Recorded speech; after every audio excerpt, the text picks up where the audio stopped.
Another day, another deadline for the Major League Baseball labor talks. After a series of seemingly nonstop bargaining sessions that stretched out over more than 16 hours, saw some movement toward a labor agreement, but yielded no final deal. The league extended the deadline to reach one to 5 p.m. today. Joining us now to discuss this and other news out of the baseball world is sports business reporter at Sportico, Eric Jackson. Eric, thanks for your time. So what's holding up an agreement? Jay, you're like other baseball fans who are just waiting for every update, on what's going on out of Jupiter, Florida right now, where the owners, players, commissioner, everybody's in, heated, ongoing negotiations right now. And the hold up, there's a lot of different aspects of this. There's the revenue sharing, the expanded postseason, as well as the salary floor for players. So there's a few different key pillars here that are going back and forth. And obviously there was a lot of progress made in those marathon labor talks last night, but should have some more news this afternoon. Like you said, 5 p.m. today. So hard deadline. So opening day is March 31st. What happens if they don't meet a deadline? Are we looking at a shortened season here, a delay? What happens?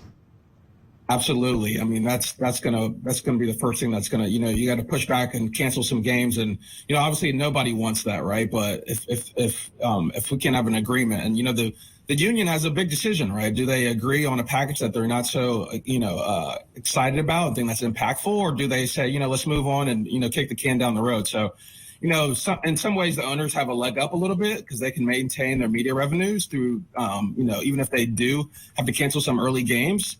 Plus, for some clubs, they're not expecting great numbers of ticket sales until May and June anyway, when it warms up and kids are out in school and, the crowd starts to pick up. So, in a lot of ways, the owners have some leverage here towards the end. But we'll see if the union just moves forward and, agrees on a package. Outside of this lockout, baseball has other issues. Attendance is down. Critics say the game itself needs some improvements. And I want to read some stats from an article by Tyler Kepner of the New York Times. He writes, baseball achieved two dubious records last season. Longest average game time, 3 hours, 11 minutes. And most pitchers used per team, 4.43 per game, tied with 2020. The game has had a hard time reaching younger fans in these talks. How much of the future of the game is being taken into consideration? Absolutely. I mean, now you're starting to see, it's interesting because now you're having, technology being mixed in with the pitch counts and, the strike zones. And so the league it's been you have the purists, right, of the game who want to keep it the way it is. And then you have some others who want to speed it up. So it's this constant struggle the league is trying to capture the next generation of fans. Every league has to be thinking about that Gen Z and, that next generation. But for baseball, it's just a little more difficult where, you don't want to sometimes, tinker with some of the rules of the game that's been in place for so long. So, yeah, baseball's obviously in a tough spot. I think a big thing, too, is the characters you have in the game, right? Who, the Aaron Judges, right? You have the stars in the game who really capture the fans. So, having those out in front is huge for the league, too. Anytime they can have a star that's relatable, I mean, they have to capitalize on that. I want to get your thoughts on another surprising move out of baseball. It's off the field. Late Monday, after 4 seasons with the Miami Marlins, Derek Jeter is stepping down as CEO. The Yankee legend has never been known as a quitter. So what is behind this decision?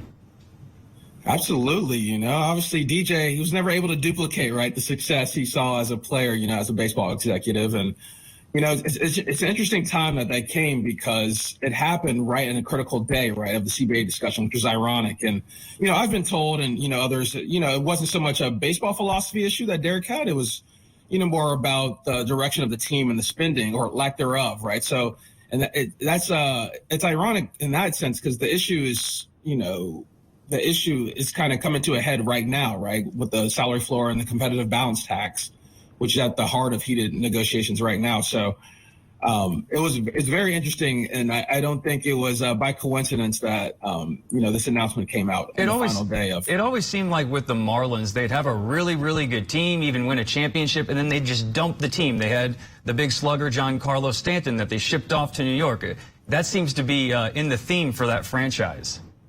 Oh, yeah. I mean, they've hit lightning in a bottle. The Marlins got 2 of them before my Braves could even get one, right? But with the previous ownership, right? So, obviously the Braves have been able to get it done last year. But, yeah, the Marlins are one of those those interesting franchises that, you know, you can truly say they've been lucky with some of the titles that they've been able to capture.